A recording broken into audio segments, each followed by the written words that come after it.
Lunana A Yak in the classroom is a compelling subtext for the spirit of homecoming. This emotion of returning to your roots has been deeply explored by a beautifully crafted story of Yugen, a young teacher hailing from the land of Bhutan. This is a country whose citizens are known to possess a strong human sentiment as a rich national heritage. This sentiment is what the entire world craves, and it is something that every human wishes to experience.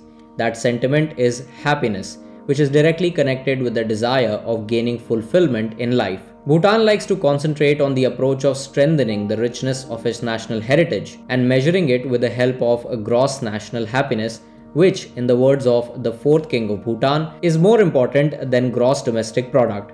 But the protagonist of this film doesn't seem happy with his life despite being a citizen of the world's happiest country, and we can notice this emotional irony from his introduction scene itself.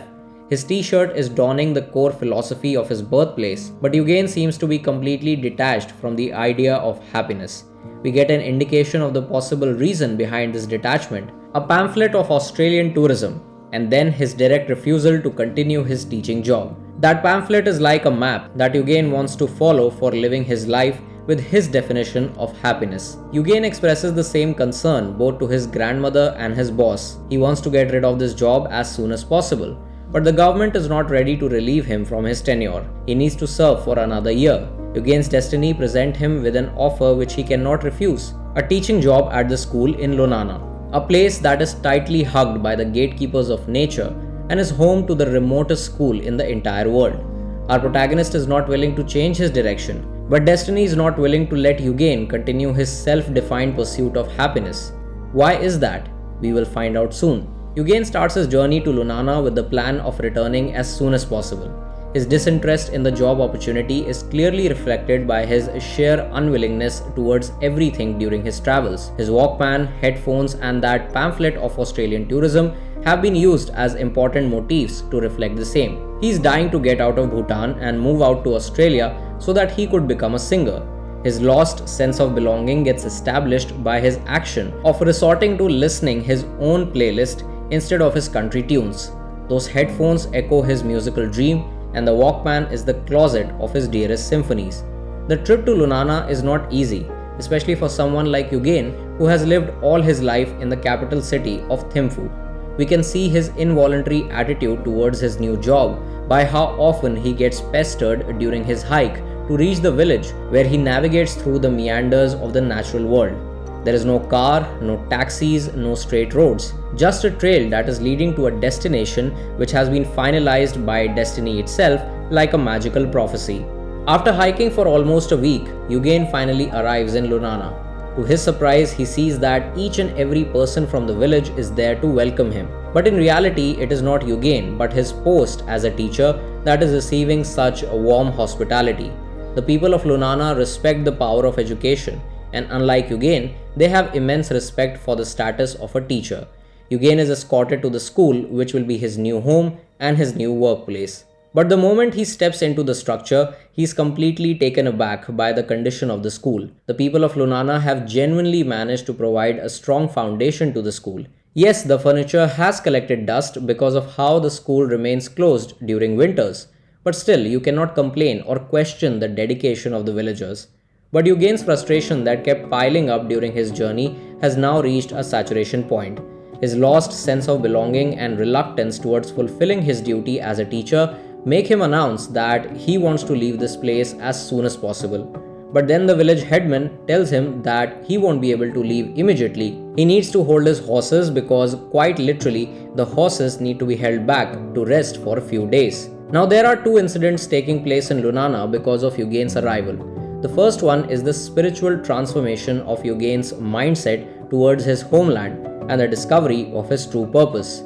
The process of accepting, respecting, and inclining towards his roots begins on his first day at the school. Yugen has already made up his mind to leave the village as soon as the horses are done with their rest. Lunana is in a desperate need of a teacher, but Yugen is adamant about not staying there. The village headman sadly agrees to send him back. But is he really wanting to go back? Is Yugen seriously not interested in teaching the kids at Lunana? These questions get answered in the film as the story progresses. In order to fully acclimatize with the environment of Lunana, Yugen's destiny starts playing its tricks. Firstly, his instrument of escaping into a musical fantasy that represents his affirmations in life leaves him stranded in the middle of an unfamiliar reality. And the chances of reviving that instrument are very low. Our protagonist considers this to be an obstacle, but in reality, this will push the character towards changing his beliefs, both about his motherland and discovering his true purpose in life. Yugen somehow manages to just let the day pass, but he gets to know about how aspirational the kids are in Lunana, despite staying far away from a lot of resources and opportunities. He connects their aspirations with his own willingness to fulfill his dreams. When he's not able to fire up the stove with paper, he's advised to use yak dung as fuel, because burning paper in Lunana is a crime. He once again meets Pemzam, the class captain, who shares both her grief of not being loved by her parents and the responsibility of taking care of her grandmother. This duality of her emotions hits a jolt of guilt inside Yugen, who begins to realize the true relevance of his responsibility. So he wakes up early the next day and starts teaching the kids. The inclusion of Bhutan's national anthem in this scene acts like a declaration of change for Yugen. Later we see how our protagonist decides to go and collect the yak dung himself with his own hands. The discomfort cannot get as real as this, but he doesn't seem to bother about it now. Now suddenly his ears are greeted with a sound of relief. He finds out the origin of the sound after meeting Saldan, the same girl who's known to be the best singer of Lunana. She explains to him how her song, Yak Lebi Ladar, is an offering to all beings, to all the people, the animals, the gods, and all the spirits in the valley. The analogy of how a black-necked crane sings without worrying to be judged becomes a sign of relief for our protagonist and a strong upliftment for the spirit of homecoming. And finally, our protagonist's destiny makes him realize the importance of having a family. In this scene, when Yugen brings his friend home, we get a glimpse of his frustration with his current life. He doesn't seem to feel responsible for his grandmother, who has taken care of Yugen since the demise of his parents. She has never let Yugen feel the lack of a family in his life. Yugen has chosen to leave her grandmother, his only family, behind for pursuing what he thinks is best for him. While having dinner with the village headman, he is once again reminded of the fact that nobody will take care of the old lady if he leaves for Australia. Yugen decides to stay in the village till the end of summer. He forgets his dream for a while and invests himself in improving the lives of those kids. The scene when he writes the lyrics of Yak Lebi Ladar on the same pamphlet about Australia depicts his assertiveness and also indicates his enthusiasm towards learning the song. But then he receives his immigration papers and he's also reminded of the fact that this is the last year of his contract. The village headman tells him to leave thinking that he will come back next year. But then he reveals the truth about how he never wishes to come back, not just to Lunana but also to his home country. Yugen takes his luggage and the blessing of the villagers.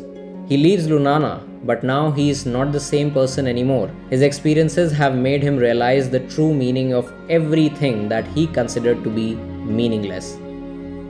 The second incident that takes place in Lunana is the rise of hope in the eyes of every citizen of the village. For them, the news of Yugen's arrival is nothing less than the first light of summer, a season that puts an end to all the struggles of winter.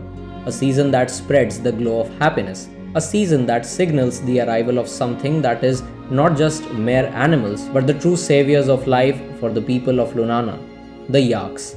And for the people of Lunana, our protagonist's arrival is as sacred as the arrival of Yaks. The reason why he was reminded to enter the class on his first day is because he is the definition of hope for every kid of Lunana. For them, he is the Yak in the classroom. Yugen never had any respect for his profession, but for the people of Lunana, a teacher is like a key to the future.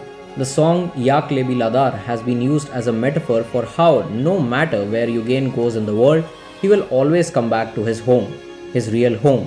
The spirit of homecoming that was previously lacking in Yugen has been restored by the tricks of destiny.